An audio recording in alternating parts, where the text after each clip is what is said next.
Colosenses,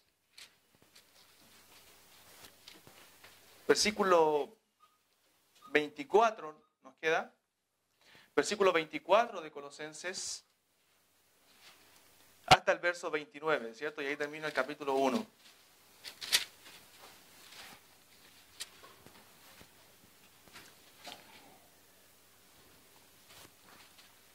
Ojo, no se dejen llevar por los títulos de la Biblia, ¿ya? Nunca se dejen llevar por los títulos que los traductores, ¿cierto?, de la Reina Valera le pusieron. En muchas ocasiones esos títulos cortan la idea.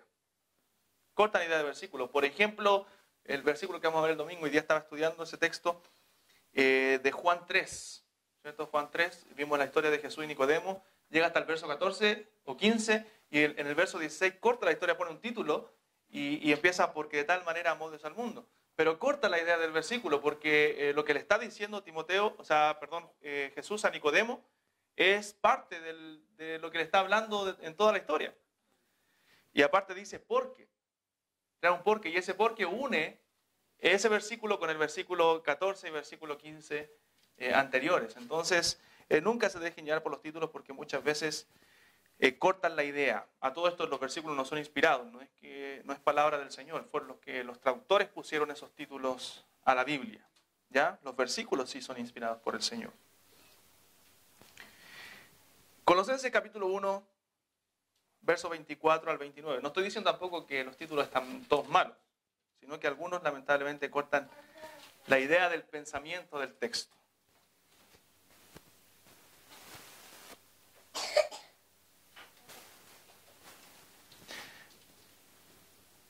Versículo 24 al verso 29 de Colosenses capítulo 1. ¿Recuerda lo que vimos la semana pasada? Yo sí lo recuerdo. Sí, vimos lo que éramos, ¿cierto? Lo que somos y lo que un día seremos en Cristo. Amén.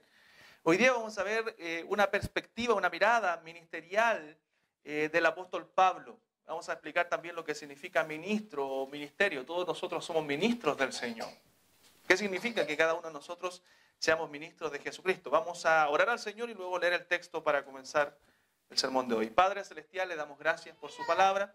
Le rogamos que nos ayude, Señor, con este texto para poder entenderlo claramente, Señor, y para poder ser edificados a través de él. Le damos gracias, Señor, por su amor. Y le rogamos, Padre, que usted bendiga, Señor, este sermón y que todo sea para su gloria. En nombre de Jesús, amén. Colosenses capítulo 1, verso 24 al 29. Dice el apóstol Pablo aquí a los colosenses: ahora me gozo en lo que padezco por vosotros y cumplo en mi carne lo que falta de las aflicciones de Cristo por su cuerpo, que es la iglesia. Vamos a explicar ese versículo después porque es un versículo, cierto, muy tergiversado a veces por algunos, cierto, y un poco difícil de entender para nosotros también. Es un pasaje oscuro de la Biblia. Pero lo vamos a explicar después qué significa que el apóstol Pablo diga: y cumplo en mi carne lo que falta de las aflicciones de Cristo por su cuerpo, que es la iglesia, de la cual fui hecho ministro según la administración de Dios que me fue dada para con vosotros, para que anuncie cumplidamente la palabra de Dios, el misterio que había estado oculto desde los siglos y edades, pero que ahora ha sido manifestado a sus santos, a quienes Dios quiso dar a conocer las riquezas de la gloria de este misterio entre los gentiles, que es Cristo en vosotros, la esperanza de gloria, a quien anunciamos, amonestando a todo hombre y enseñando a todo hombre en toda sabiduría, a fin de presentar perfecto en Cristo Jesús a todo hombre, para lo cual también trabajo luchando según la potencia de Él, la cual actúa poderosamente en mí. Hermanos, este es uno de los pasajes en la Biblia, o en el libro de Colosenses más bien, en el cual nosotros podríamos detenernos varias semanas, pero ya creo que en el capítulo 1 hemos estado bastantes semanas, no sé si 6 o 7 ya sermones, solamente el capítulo 1, y tenemos que ir avanzando para no quedarnos tanto tiempo tampoco pegados en el libro de Colosenses. Pero realmente es un texto que tiene mucho contenido. De hecho, yo saqué para predicar hoy día 5 puntos, obviamente no muy largos, de este texto, de estos versículos del 24 al 29. ¿Por qué? Porque la perspectiva que Pablo nos presenta del ministerio cristiano, aquí en este texto, es realmente fascinante, es realmente maravilloso la forma en que Pablo presenta su perspectiva, su mirada de lo que él tiene del ministerio.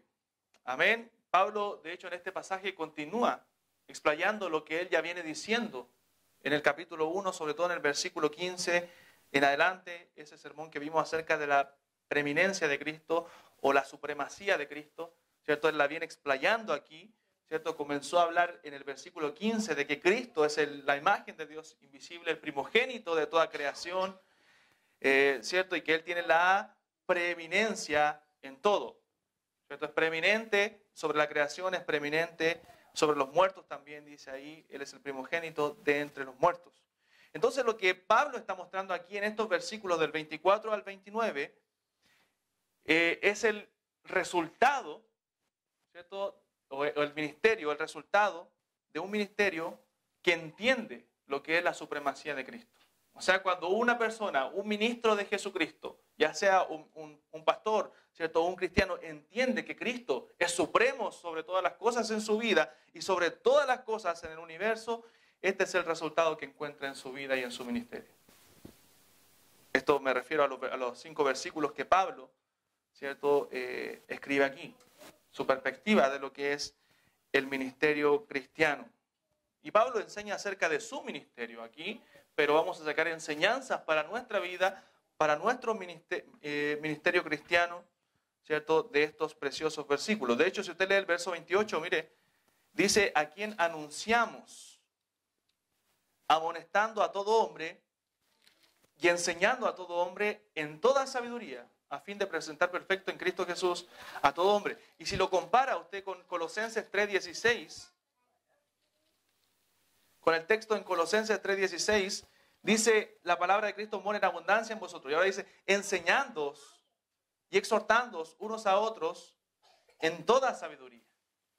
En el idioma griego que fue escrito la Biblia, usa las mismas palabras en el versículo 28 del capítulo 1 y en Colosenses capítulo 3, verso 16. Dice, amonestando a todo hombre. En griego es la misma palabra que exhortándoos en el capítulo 3, verso 16. Y dice enseñando también, y Colosenses 3:16 dice enseñándoos y exhortando unos a otros. Y lo que tiene en común también dice en toda sabiduría. En toda sabiduría. Entonces, ¿qué nos está enseñando Pablo aquí? Es que todos nosotros como cristianos, ¿cierto? Nuestro ministerio cristiano es también amonestarnos y enseñarnos unos a otros en toda sabiduría. Amén. O sea, no es responsabilidad mía solamente, hermanos, amonestarles o exhortarles o enseñarles. Es la responsabilidad de cada ministro. O sea, de cada cristiano. Es nuestra responsabilidad como cristianos, en nuestro ministerio, enseñarnos y exhortarnos unos a otros. Pero en toda sabiduría. Amén. Entonces eso nos dice, hermanos, que todos los cristianos somos ministros. Todos tenemos el deber de ministrarnos. A lo mejor todavía no está entendiendo esa palabra, pero la voy a explicar ya. Todos tenemos el deber de ministrarnos unos a otros en toda sabiduría. Amén. O sea, ¿qué quiere decir Pablo? Que es mi responsabilidad, es su responsabilidad el crecimiento de su hermano en Cristo. Amén. Del hermano que tiene al lado es su responsabilidad el crecimiento. Debe procurarlo usted como ministro del Señor. Entonces lo dividiremos este texto en 5 partes. Número 1, el origen divino del ministerio. ¿Ya? El origen divino del ministerio. Segundo, el sufrimiento del ministerio. Tercero, el contenido del ministerio. Cuarto, la meta del ministerio. Y quinto, la fuente de poder que tiene el ministerio cristiano. Amén. Versículo 23 del capítulo 1 dice, el 23 al final, que vimos la semana pasada, al último, ¿cierto? Que dice, del cual yo, Pablo, fui hecho ministro. Amén. Ya Pablo nos venía diciendo que él había sido hecho ministro, ¿cierto?, del Señor. El versículo 1 del capítulo 1 también dice: Pablo, apóstol de Jesucristo, por la voluntad de Dios, y el hermano Timoteo a los santos y fieles hermanos en Cristo. Ya también nos dice que ahí fue hecho apóstol, no solamente ministro, sino también apóstol por voluntad de Dios. Ahora, ¿qué significa que Pablo haya sido hecho ministro? Porque ahora lo vuelve a mencionar en el versículo 25 de este texto, el cual nosotros vamos a estudiar hoy día. Dice: de la cual fui hecho ministro, verso 25, según la administración de Dios que me fue dada para con vosotros. Entonces lo que vamos a ver, el origen divino del ministerio, de la cual fui hecho ministro según la administración de Dios que me fue dada para con vosotros. Hoy día, si vemos hoy día, la palabra ministro es una palabra que tiene prominencia, ¿cierto? Es algo que tiene reputación. Un ministro de Estado, ¿cierto?, es un representante, ¿cierto?, con cierta autoridad en nuestro país del Estado, ¿cierto? Es alguien que tiene bastante prominencia y bastante reputación también. Pero en los días del apóstol Pablo, la palabra ministro, ¿cierto?, y en la palabra griega también que se usa ahí, significa simplemente sirviente. Amén. Cuando Pablo dice yo fui hecho ministro, no está diciendo yo fui hecho alguien prominente, ¿cierto?, un representante muy elevado de una nación, sino que él está diciendo que fue hecho un sirviente del Señor. Fue hecho un ministro. Y a eso me refería, hermano, en que todos nosotros somos ministros de Jesucristo. Amén.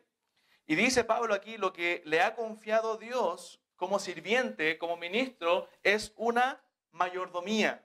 Dice el versículo 25, de la cual fui hecho ministro según la administración de Dios que me fue dada. Amén. Para con vosotros. O sea, Dios le había confiado como sirviente una mayordomía. Y esto es importante que yo lo mencione. La palabra mayordomía viene del griego oikonomos. Y esa palabra oikonomos viene, de ahí viene nuestra palabra que se llama economía. ¿Cierto? Economía. Entonces, una mayordomía o una administración también se puede llamar, es una economía. Y en aquellos días la palabra economía significaba aquel que vela por los bienes de otros. Un economista, ¿cierto?, es aquel que velaba por los bienes de otros. Eso es lo que Pablo era, ¿cierto? Eso es lo que significa la palabra y eso es lo que somos nosotros de Dios. A Pablo le había sido entregada una administración de parte de Dios. O sea, él estaba cuidando los bienes de Dios. Y eso es lo que nosotros hacemos como ministros del Señor, hermanos. Cuidamos los bienes de nuestro Salvador. El dueño de la casa es Dios. Y Él decide en qué lugar de la casa, ¿cierto?, va a ocupar a sus sirvientes, va a ocupar a sus ministros. Dios nos ha puesto en su casa, ¿cierto? Dios nos ha puesto en su iglesia y Él decide cómo nos va a ocupar y dónde. Sea llevando la palabra, como Pablo lo hacía, ¿cierto? A él le había sido encargado el ministerio de la predicación. O a lo mejor Dios a usted no le ha encargado el ministerio de la predicación, pero sí le ha encargado un ministerio, un lugar donde usted pueda ejercer su labor como sirviente, un lugar dentro de la casa. Eso nos ha encargado Dios a cada uno de nosotros. Y hermanos, nosotros debemos llevar a cabo la labor que Dios nos encomendó. Cualquiera que haya sido la labor, ya sea en mi caso la de predicar, ya sea la de otros, ¿cierto?, de maestra de escuela dominical, o cualquier ministerio que se ejerza dentro de la iglesia, debemos llevar a cabo correctamente esa labor que Dios nos ha dado. Mire 1 de Pedro capítulo 4, verso 10.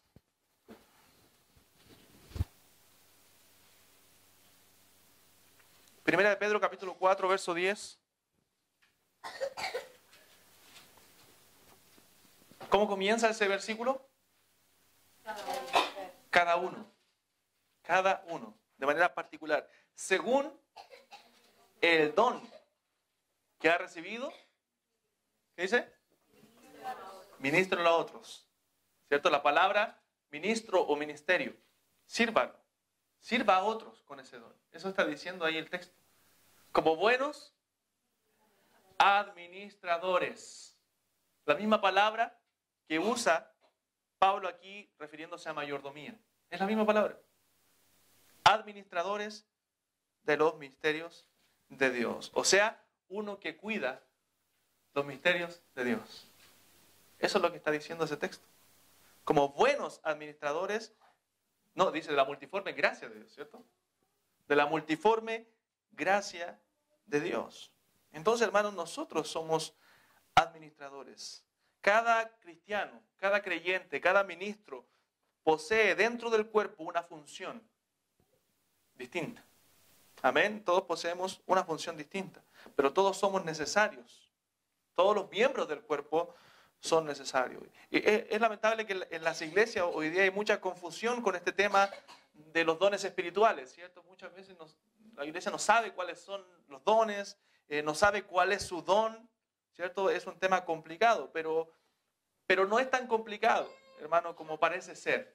Usted tiene que verlo de manera más simple. Un hombre lo describió así: un don es una habilidad dada por Dios y fortalecida por el Espíritu Santo para cumplir la función específica dentro del cuerpo que Dios le ha asignado a cada uno. Amén. O sea, es una habilidad que Dios dio. ¿Y qué quiso decir este hombre con esto? Que los dones no son habilidades innatas. Eso sáquelo de su mente. A veces pensamos que los dones espirituales son habilidades innatas que tiene una persona. No es así. A veces también pensamos que los dones se obtienen por el esfuerzo humano. Tampoco es eso. Sino que son las capacidades que Dios otorga de manera gratuita y soberanamente sobre cada uno de nosotros, igual que la salvación. El don es lo que la palabra dice, un don de Dios. Amén. Es un don, un regalo que Dios da, con el cual nos capacita para hacer la obra que Él quiere que hagamos dentro del cuerpo de Cristo. Amén. Entonces, lo que debemos comenzar a hacer para descubrir el don que cada uno tiene y poder servir a la iglesia es primero que todo estudiando los dones. Hay pasajes en la Biblia que hablan acerca de los dones. Pero también, hermano, no solamente estudiándolos, sino sirviendo dentro de la iglesia. Comience a servir, comience a descubrir dentro del ministerio, dentro de la iglesia, qué es lo que Dios quiere que usted haga. Y usted se va a sentir en algún momento capaz de hacer algo. Usted se va a sentir preparado para hacer algo. Y eso es porque Dios lo ha capacitado con esos dones para servir dentro de la iglesia. Y aunque Dios da los dones, hermano, nosotros como creyentes tenemos la responsabilidad de ejercerlos dentro de la iglesia. Cada uno, según el don que ha recibido, ministrelo a otros. Ahora, ese don no es para mí, eso queda claro en la Biblia, ¿cierto? No es para mí, sino que es ¿para qué? Para la iglesia, para ministrar dentro de la iglesia a otros. Como buenos, dice, administradores de la multiforme gracia de Dios. Me gusta también el pasaje en Corintios, 2 Corintios capítulo 4, que dice: así pues tengan los hombres por servidores de Cristo y administradores. La misma palabra, de los misterios de Dios. Ahora bien, dice el Señor ahí, se requiere de cada uno de los administradores que sea hallado fiel. Amén, que sea hallado fiel. Entonces, hermanos, tenemos una capacidad que Dios nos ha dado, tenemos una habilidad que Dios nos ha dado para ejercerla dentro de la iglesia para el crecimiento de ella. Todos los creyentes hemos recibido dones. Por lo menos usted ha recibido un don de parte del Señor. Algunos 5, otros 2, como lo dice ahí la parábola, y otro 1. ¿Cierto? Cada uno de acuerdo a su capacidad. Entonces, si usted recibió 1, Dios no le va a pedir cuenta de 5. Le va a pedir cuenta de 1. Hágalo y trabájelo correctamente. Amén, para la gloria del Señor. Entonces, es nuestra responsabilidad, hermano, el ejercicio de los dones. Entonces, cuando perdemos de vista esto es importante. ¿Por qué? Porque cuando perdemos de vista el servicio dentro de la iglesia, cuando perdemos de vista los dones que debemos ejercer dentro de la iglesia se convierte, y esto es una maldición, hermano, dentro de la iglesia, se convierte en un grupo consumista. Solamente se llena de consumidores, y eso, hermano, es terrible. Hoy las iglesias, lamentablemente, están llenas de consumidores. Eso no es lo que presenta el Nuevo Testamento acerca de la iglesia. Cuando habla el Nuevo Testamento acerca de la iglesia, dice, y estaban juntos, teniendo comunión unos con otros, y partiendo el pan y las oraciones, comprometidos en el servicio. Pero ¿qué pasa? Hoy día tenemos consumidores. Eso, hermano, es lamentable. No venimos solamente a escuchar al pastor.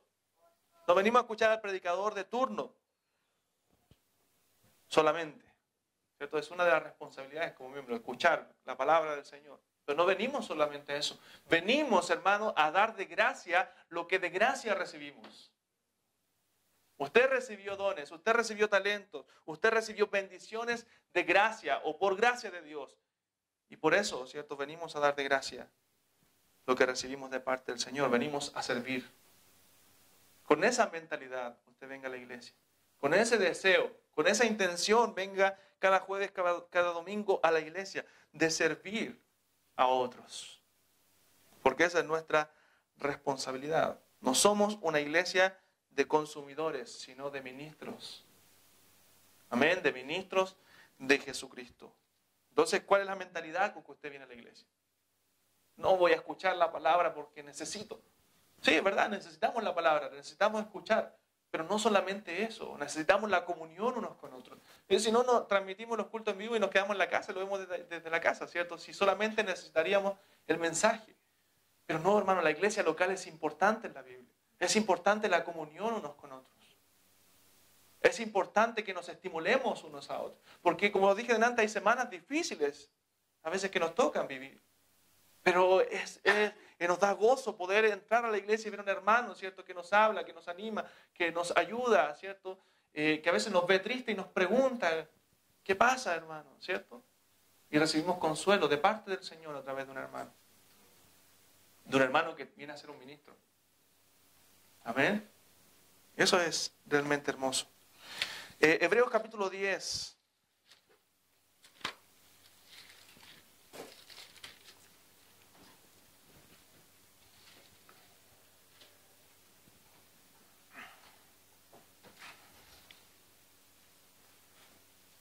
Versículo 24.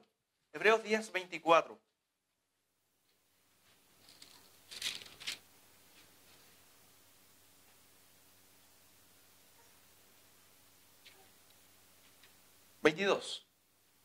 Dice, acerquémonos con corazón sincero en plena certidumbre de fe, purificados los corazones de mala conciencia y lavados los cuerpos con agua pura. Mantengamos firmes sin fluctuar la profesión de nuestra esperanza, porque fiel es el que lo prometió. Y considerémonos unos a otros. ¿Para qué?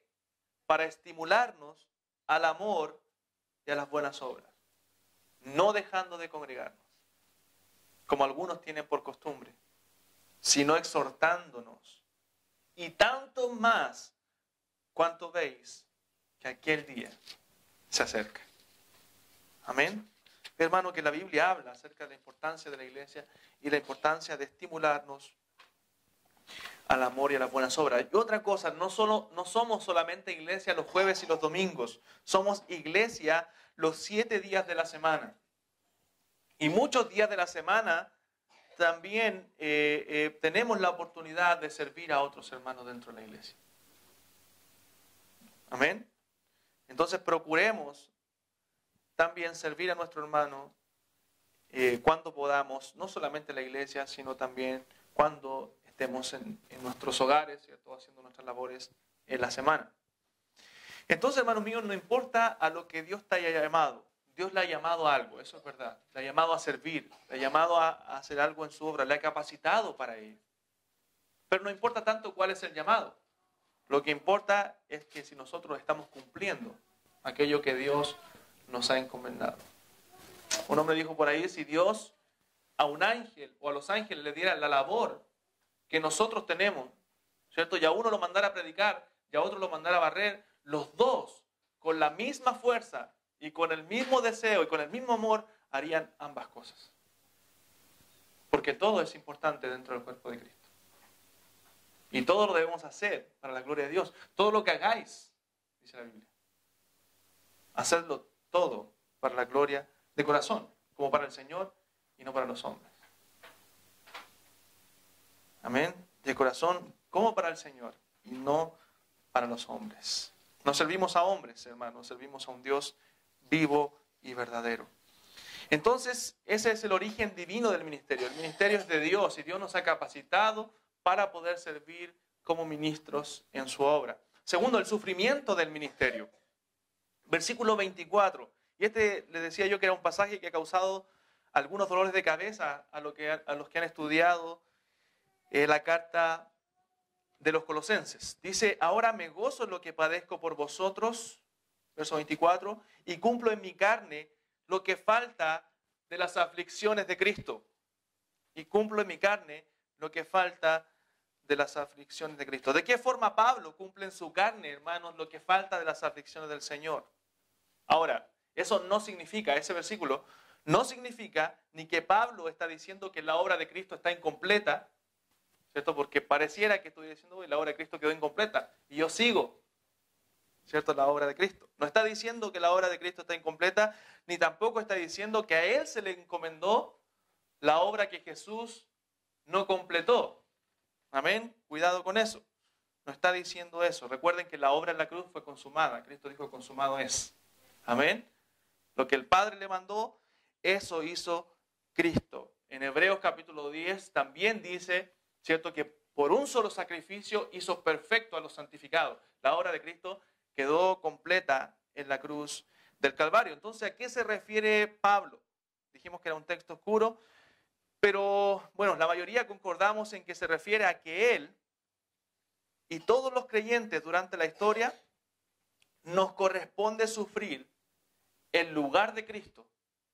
Note eso, nos corresponde sufrir en lugar de Cristo las aflicciones que Cristo hubiera tenido si hubiera estado aquí en la tierra él aún llevando la obra a cabo. Amén. ¿Se entiende? O sea, a nosotros los creyentes, no solamente a Pablo, sino a todos los creyentes, nos corresponde sufrir en lugar de Cristo las aflicciones que Él hubiera tenido que sufrir estando aquí en la tierra, llevando a cabo su labor a favor de la iglesia. Amén. Si Cristo no hubiera ascendido al cielo, ¿cierto?, y se hubiera quedado aquí por un tiempo más, Él hubiera seguido sufriendo oposición del mundo incrédulo. El mundo, hermanos, es hostil hacia Dios. Amén. Es hostil hacia Dios. Cristo dijo, en el mundo, refiriéndose al poder, ¿cierto?, pecaminoso del mundo, en el mundo tendréis aflicción. Por eso Cristo le dijo a sus discípulos, vosotros no sois de este mundo. Pero confiad, yo he vencido al mundo. Pero Cristo ya no está aquí, ¿cierto? Ya el mundo no puede ser hostil hacia Cristo directamente, hacia la persona de Cristo, porque Él ya no está aquí. Pero lo que no pueden hacerle a Él, hermanos, se lo harán a los que predican el Evangelio, a los que le siguen. El otro día conversaba con los varones acerca de los sufrimientos de Cristo. Un hermano me decía, estamos muy light hoy día, no hay persecución. Sí, es verdad, no hay persecución. Yo creo que a lo mejor si hubiera más presión del mundo, ¿cierto?, quizás los cristianos nos avivaríamos un poco más y nos motivaríamos aún más en predicar el Evangelio. Eso ha pasado durante la historia en la iglesia cuando ha habido persecución. Pero yo creo que no es tan relajado lo que estamos nosotros. Yo creo que los cristianos siempre hemos sido perseguidos y aún nosotros somos perseguidos. Yo le decía a este hermano, vaya a la televisión y comienza a hablar de Dios. Lo van a cortar inmediatamente. Eso es persecución. Eso es persecución. Ese es el mundo hostil que aborrece a Dios. Y es por eso que Cristo nos dice que en el mundo tendremos aflicción. Hay sí países donde los cristianos están sufriendo mucho más, están sufriendo una persecución más severa aún. Pero nosotros, hermanos, aún en este mundo, donde hay libertad de culto en este país, ¿cierto?, tenemos aflicciones, tenemos persecuciones. A veces aún viene de nuestra propia familia, se convierte en una persona, ¿cierto?, y la familia comienza a hacer presión. Y eso ha pasado, hermano. ¿Por qué? ¿Cierto? Te convertiste en canuto, en evangélico. Ha pasado. Entonces los que desean representar a Cristo y servir en su iglesia deben estar dispuestos a sufrir aflicción. No buscar sufrimiento, pero sí sufrir cuando venga la aflicción. Eso es lo que padezco por vosotros. Y cumplo en mi carne lo que falta de las aflicciones de Cristo por su cuerpo, que es la iglesia. El apóstol Pablo seguía sufriendo aquellos oprobios, seguía sufriendo aquellas persecuciones, ¿cierto? Por causa del evangelio, por causa de que él seguía edificando a la iglesia, por causa de que él seguía predicando para que más se añadieran, ¿cierto?, a la iglesia. Y por eso dice que en su carne sufre lo que falta de las aflicciones de Cristo por su cuerpo, que es la iglesia. Amén. Entonces, hermanos, nosotros como creyentes también aún sufrimos lo que falta. Amén. Cuando usted es perseguido por causa de la justicia, cuando usted es perseguido por causa del evangelio, usted está aún sufriendo lo que falta de las aflicciones de Cristo. Ahora, en el sentido redentor, Cristo lo sufrió todo lo que tenía que sufrir. Amén. Todo, absolutamente todo. Pero en cuanto a la oposición del mundo, es lo que nosotros seguimos sufriendo. A eso se refiere este texto. A la oposición que seguimos sufriendo del mundo. Entonces, los que desean representar a Cristo deben estar dispuestos a sufrir. Pero, hermanos, a sufrir de una manera particular. A sufrir de una manera que no podemos conciliar una idea y la otra. A sufrir con gozo. Amén. Por eso dice Santiago capítulo 1, hermanos míos, tened por sumo gozo cuando os halléis en diversas pruebas. ¿Y cómo yo puedo tener gozo en la prueba? Entendiendo la prueba, hermano. Si yo no entiendo la prueba, es imposible que yo tenga gozo. Pero cuando entiendo la prueba, eso va a producir gozo en mi vida, sabiendo, dice el siguiente versículo, que la prueba de vuestra fe produce paciencia. O sea, que en todo ese proceso de sufrimiento, de prueba, ¿cierto?, Dios está haciendo algo en mi vida para su gloria. Pablo sufría, pero él nunca perdió el gozo. Dice el verso 24, ahora me gozo en lo que padezco. ¡Wow, hermano, qué tremendo! Lo que dice Pablo, ahora me gozo en lo que padezco por vosotros. Y cumplo en mi carne lo que falta de las aflicciones de Cristo por su cuerpo, que es la iglesia. Hermano, no se puede ministrar sin sufrir. Sin sufrir. Y eso debemos aprender también los pastores. No se puede ministrar, aún en el ministerio pastoral, sin sufrir. Pero no se debe ministrar sin gozo. Amén. No se debe ministrar ni sufrir sin gozo. Amén. Debemos ministrar con gozo a pesar del sufrimiento. O sea, nosotros como ministros debemos servir a Dios con gozo a pesar del sufrimiento, a pesar de la oposición que podamos tener del mundo. Pablo, a pesar de todo lo que sufrió, y sabemos que él sufrió mucho, lea el libro de Hechos, se da cuenta que él fue apedreado, estuvo casi muerto, azotado con vara muchas veces, náufrago en el mar, y le podría haber atribuido todas esas cosas a Dios. Haberle echado la culpa de esas cosas a Dios y haber dicho no te sirvo más. Pero ¿qué dice? Me gozo en lo que padezco. Me gozo. Hermanos, los sufrimientos del creyente son una extensión de los sufrimientos de Cristo. Por eso Cristo dijo, si alguien les hace algo a ustedes, a mí me lo hace. ¿Recuerda? Cuando le dice a sus discípulos, primero me lo hace a mí. No, estoy parafraseando el texto. Pero dice, si alguien le hace algo a ustedes, a mí me lo hace. Eso es los sufrimientos de Cristo. Y aquí cito la frase del pastor Sugel Michelin, que dijo, sigue siendo un privilegio servirle a pesar del sufrimiento, porque no se compara con lo que debiste sufrir en el infierno. Amén. No se compara ese sufrimiento momentáneo con lo que nosotros debimos sufrir en la condenación. Tercero, hermanos míos, el contenido del ministerio. ¿Cuál es el contenido de este ministerio? Versículo 25 al 27. Versículos 25 al 27. Dice, de la cual fui hecho ministro, según la administración de Dios que me fue dada para con vosotros. Y ahora empieza el contenido del ministerio.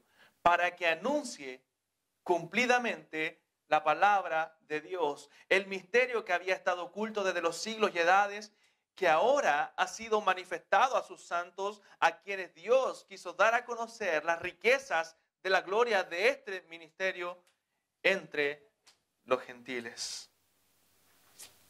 Pablo había sido comisionado, hermanos, por Dios para que anunciara fielmente el evangelio, sin añadirle, sin restarle, él había sido encomendado para que lo hiciera cumplidamente. Y el versículo 26 dice, el misterio que había estado oculto desde los siglos y edades, pero que ahora ha sido manifestado a sus santos. ¿Qué significa esa palabra misterio ahí? Un misterio, hermanos, y la Biblia lo menciona mucho en el Nuevo Testamento, ¿cierto? Pablo, en las cartas de Pablo sobre todo habla mucho de los misterios de Dios, ¿cierto? Cuando Pablo habla de misterio, no es algo que está oculto hoy día también para nosotros. Cuando Pablo habla de misterios, son verdades, hermanos, o doctrinas muy importantes acerca de Dios, o acerca de la salvación misma, ¿cierto? Que nosotros no hubiéramos podido conocer a menos que Dios las revelara. Y Dios las reveló a través de su Hijo Jesucristo, a través del cumplimiento de los tiempos y a través del Nuevo Testamento. Este misterio, ¿cierto?, de Cristo, de su salvación, de la obra de Cristo, no había sido revelado completamente en el Antiguo Testamento, sino que fue revelado en Cristo, en su nacimiento, en su muerte, en su resurrección y en el Nuevo Testamento a sus santos. Por eso debemos, hermanos, dar gracias a Dios en el tiempo en que nosotros vivimos. Algunos dicen, me hubiera gustado vivir en los tiempos de Moisés, ¿cierto? Y ver la gloria ahí de Dios en el tabernáculo. Pero, hermanos, ellos no conocían lo que nosotros conocemos. No les había sido revelado completamente. Les hubiera encantado a Moisés, a David, haber vivido ahora, hermanos. Conocer lo que nosotros conocemos. Les hubiera encantado. Entonces demos gracias a Dios porque vivimos en estos tiempos, donde ya todo ha sido revelado, donde tenemos la palabra profética más segura. Recuerden que Moisés, él escribió los primeros 5 libros de la ley, no conocía otros libros. David tenía la ley, ¿cierto? Incluso los apóstoles, los discípulos de Jesús tenían el Antiguo Testamento. Estaba en proceso, ¿cierto?, de revelarse y de escribirse el nuevo. Hermanos, entonces dice este texto, el verso 27, a quienes Dios quiso dar a conocer las riquezas de la gloria de este misterio entre los gentiles. O sea, Dios, por amor, quiso dar a conocer, ¿cierto?, su revelación, las riquezas de su gloria entre los gentiles, que era el ministerio de Pablo. ¿Y qué dice? ¿Qué es eso? ¿Cuáles son las riquezas de la gloria? Que es Cristo en vosotros. Dice la esperanza de gloria. Las riquezas de la gloria es Cristo en vosotros. Hermano, eso es algo muy importante. Cristo en nosotros. O sea, lo que está diciendo este texto, lo que está diciendo Pablo aquí, es que Él vino a hacer morada en cada creyente. Vino a hacer morada en cada creyente. En el huerto del Edén, si usted recuerda ahí en el Antiguo Testamento, el hombre disfrutaba de una comunión con Dios, ¿cierto? Una comunión directa con el Señor. Esa comunión la perdió a causa del pecado, ¿cierto? Perdió de poder ver y contemplar la gloria de Dios porque el hombre pecó. Luego vemos que la gloria de Dios se manifestó en el tabernáculo, ¿cierto?, hecho por los israelitas después de salir del cautiverio, de la esclavitud de Egipto, ¿cierto? La gloria de Dios se manifestaba ahí en el lugar santísimo. Luego, después de los tiempos de Salomón, en el templo se manifestaba la gloria de Dios, una gloria increíble, hermano, algo tremendo. Pero la manifestación más grande de la gloria de Dios no estaba en el templo. La manifestación más grande de la gloria de Dios no estaba en el tabernáculo, no estaba en el huerto del Edén. La manifestación más grande de la gloria de Dios está en la persona de nuestro Señor Jesucristo. Ahí está la manifestación más grande de la gloria de Dios, en el Dios encarnado. Dice Juan capítulo 1, verso 14, y vimos su gloria, gloria como del unigénito del Padre, lleno de gracia y de verdad. Entonces, hermano, lo que Pablo está diciendo es que por la fe, el Cristo de gloria, la imagen visible del Dios invisible, mora en cada creyente. Cristo en vosotros, la esperanza de gloria. Esa es la esperanza. Cristo en nosotros. El cristianismo, hermano, dijo un hombre por ahí, es la única religión donde el Dios de ellos mora dentro de ellos. El Dios nuestro mora en nosotros. Mateo capítulo 13.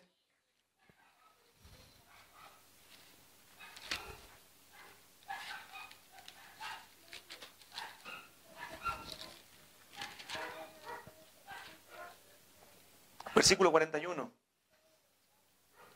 Para entender un poco el contexto, pero me interesa el verso 43. Dice Mateo 13, 41, enviará el Hijo del Hombre a sus ángeles y recogerán de su reino a todos los que sirven de tropiezo y a los que hacen iniquidad, y los echarán en el horno de fuego. Allí será el lloro y el crujir de dientes. Entonces, mire lo que dice ahora, hermanos, los justos, no los que han hecho buenas obras, sino los que han sido justificados por Cristo, los justos resplandecerán como el sol en el reino de su Padre. El que tiene oídos para oír, oiga. Un día resplandeceremos como el sol, ¿cierto? En el reino del Padre por la gloria de Cristo. Y Cristo en vosotros, la esperanza de gloria. Esa es nuestra esperanza, hermano. De un día estar con Cristo en su gloria, disfrutando con Él. Porque Él es nuestra esperanza de gloria. El capítulo 3 de Colosenses también nos dice algo al respecto en el versículo 2. Dice, poned la mira en las cosas de arriba, no en las de la tierra, llegaremos en algún punto allá. Dice, porque habéis muerto y vuestra vida, dice Colosenses capítulo 3, verso 3, porque habéis muerto y vuestra vida está escondida con Cristo en Dios. Y miren lo que dice ahora, cuando Cristo, vuestra vida, se manifieste, entonces vosotros también seréis manifestados con Él en gloria. Qué tremendo, hermano. Yo no necesito explicar esto, ¿cierto? Usted lo entiende. Cuando Cristo, en quien tenemos vida, quien nos dio vida, se manifieste, venga, hermano. Entonces nosotros también seremos manifestados con Él en gloria. Gloria al Señor por eso. Bueno, le he citado varias veces Romanos 8:18, ¿cierto? Que dice que las aflicciones del tiempo presente no han de compararse con la gloria que en nosotros ha de manifestarse un día. O algo así. Las aflicciones del tiempo presente no se comparan con la gloria que se ha de manifestar un día en nosotros. Cristo, hermano, es nuestra entrada a la gloria. Y ojo, Cristo es nuestra entrada a la gloria y Cristo es nuestra gloria. Cristo en vosotros, la esperanza de gloria. Él es la gloria. Amén. Él es la gloria. Cuarto, hermano, la meta del ministerio. La meta del ministerio. Verso 28. Dice, ¿a quién anunciamos? ¿Cierto? Cristo en vosotros, la esperanza de gloria. En el contexto, ¿a quién anunciamos? Amonestando a todo hombre y enseñando a todo hombre en toda sabiduría, a fin de presentar perfecto en Cristo Jesús a todo hombre. Una de las características de las sectas, ¿cierto? Es que ellos tienen élites, tienen grupos, ¿cierto? Iluminados para ellos, a los cuales les fueron dadas cosas que a otros no. Amén. Eso va en contra del Evangelio, porque el Evangelio de Cristo, ¿cierto? Es para todos, la revelación bíblica es para todos. Amén. El Evangelio no es para algunos, no es para una élite, no es para el pastorado dentro de la iglesia. Bueno, la Iglesia Católica también lo hace, ¿cierto? Ellos dicen que ellos solamente, y algunos de ellos pueden interpretar ciertos pasajes de la Biblia. No, hermano, la Biblia se interpreta a sí misma. No necesita un intérprete. Entonces, hermano, la meta, con esto quiero decir que la meta no es solamente llevar gente a Cristo, sino también llevarlos a la madurez. A cada creyente. Nosotros no solamente tenemos que llevar a Cristo a las personas, sino llevarlas a la madurez. La comisión no es predicar el Evangelio solamente. Dice ir por todo el mundo, predicar el Evangelio, pero enseñándoles que guarden todas las cosas que os he mandado. Y aquí yo estoy con vosotros todos los días. Entonces Dios quiere, hermano, y esta es la meta del ministerio, que seamos creyentes maduros. Y eso dice el texto, enseñándonos, amonestándonos, ¿cierto? A todo hombre, en toda sabiduría. Entonces la meta, hermano, es que seamos maduros. Y nuestro ministerio debe estar enfocado a todo hombre, sin excepción. Nosotros creemos en la elección soberana de Dios, pero eso no significa que debemos enfocar el ministerio a cierto grupo de personas. No. Nuestro ministerio debe estar enfocado a todo hombre. Eso es lo que la Biblia enseña. Amén. Predicar el evangelio a toda criatura. Procurando, ¿cierto?, lo que dependa de nosotros, la salvación de todos los hombres. Dentro de la iglesia, de los creyentes, que es lo que se refiere aquí, enseñando a todo hombre. ¿Cierto? Sin excepción. Sin hacer acepción de personas. A todos. Esa es nuestra tarea, nuestro enfoque ministerial, hermanos míos, y el enfoque que debe tener cada ministro del Señor. Amén. La meta es ser maduros en Cristo. Y para eso yo debo contribuir con mi hermano en Cristo. Contribuir para que mi hermano, ¿cierto?, pueda llegar a la madurez. Y ahora, debemos tener una buena concepción del Evangelio para eso. Entender que el Evangelio no es solamente para las personas que no tienen a Cristo. El Evangelio es para cada creyente. Cuando cada día un creyente lo entiende mejor, madura, hermano. Cuando yo entiendo el Evangelio, cuando yo entiendo las implicaciones del Evangelio, entonces yo voy a crecer. Cuando yo entiendo que por Cristo yo voy al cielo, cuando yo entiendo que por su justicia soy justificado, entonces yo voy a madurar. Entonces, hermano, el Evangelio es para nosotros también. El Evangelio es la base del creyente. Y cada día debemos ir comprendiendo aún más el Evangelio. A veces pensamos que porque sabemos que Cristo murió y leímos los últimos capítulos del Evangelio, ya conocemos el Evangelio. No, hermano, el Evangelio tiene muchas implicaciones que debemos aprender, que debemos practicar para poder madurar y crecer.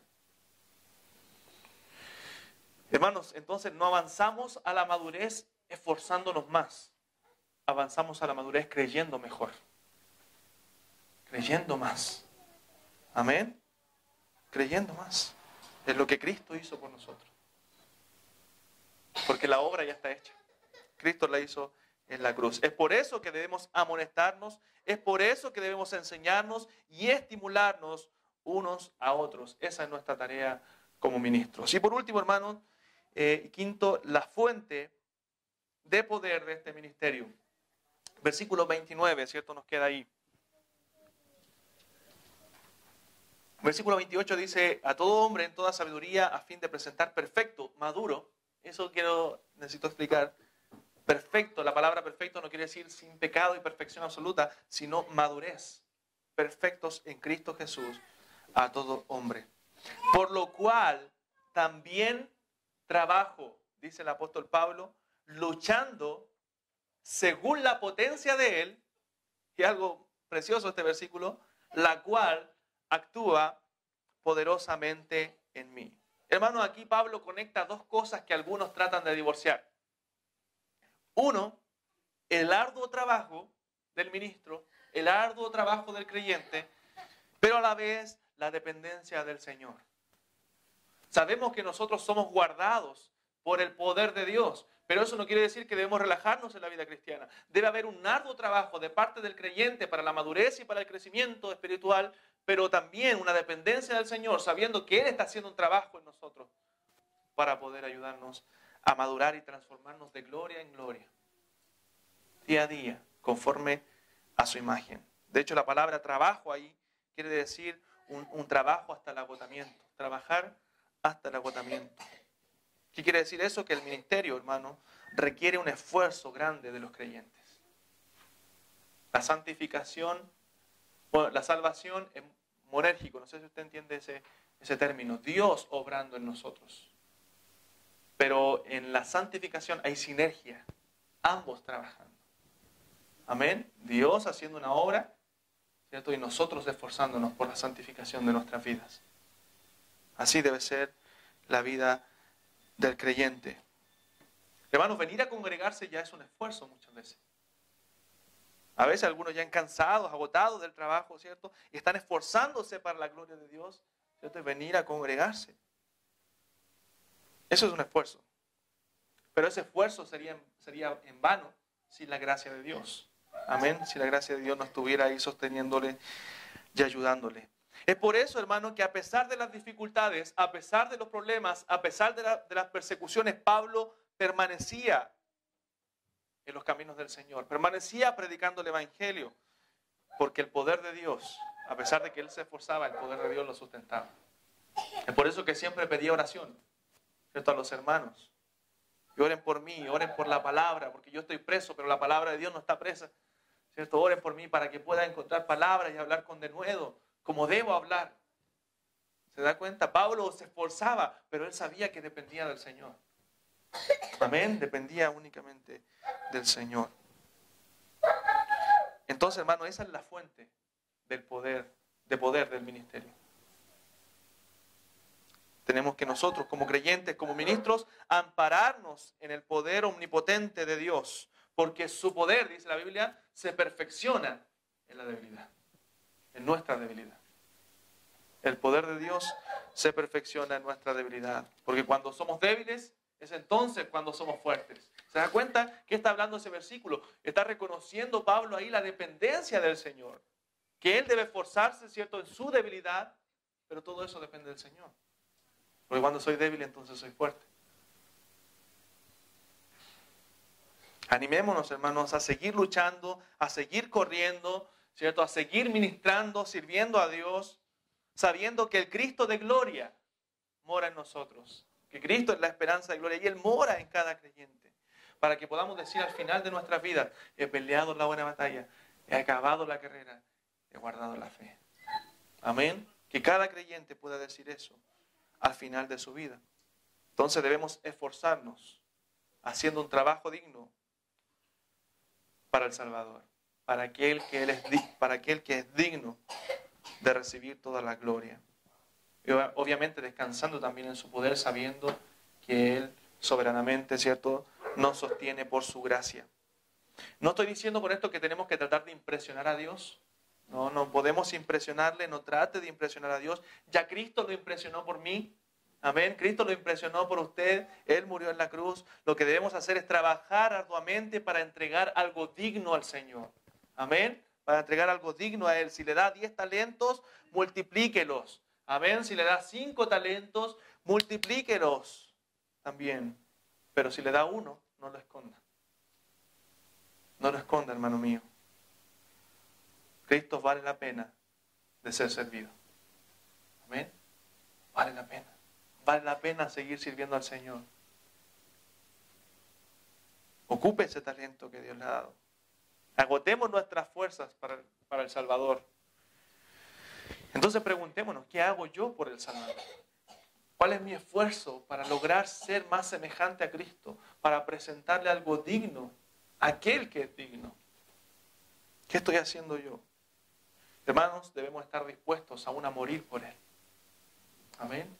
Eso es algo que no se pone en juego hoy día, ¿cierto? No está en juego en este país. En otros países sí.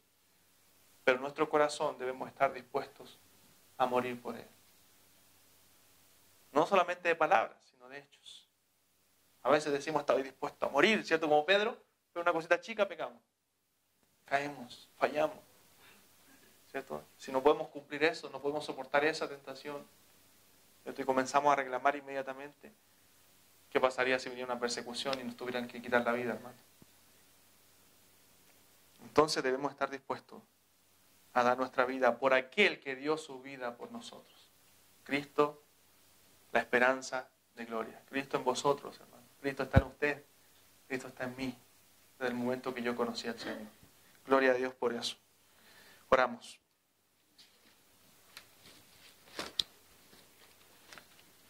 Padre Salvador,